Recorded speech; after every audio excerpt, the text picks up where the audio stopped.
नमवा जापानी हो भोले बाबा।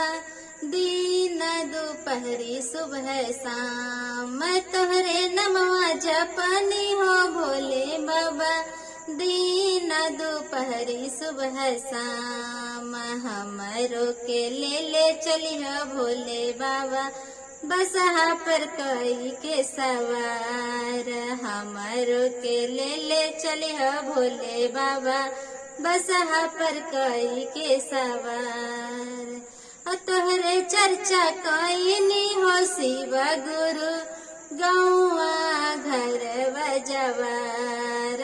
तोहरे चर्चा कईनी हो शिव गुरु गौआ घर बजवार। हमरो के ले चलिया शिव गुरु बसहा पर कई के सवार। हमरो के ले चलिया शिव गुरु बसहा पर कई के सवार।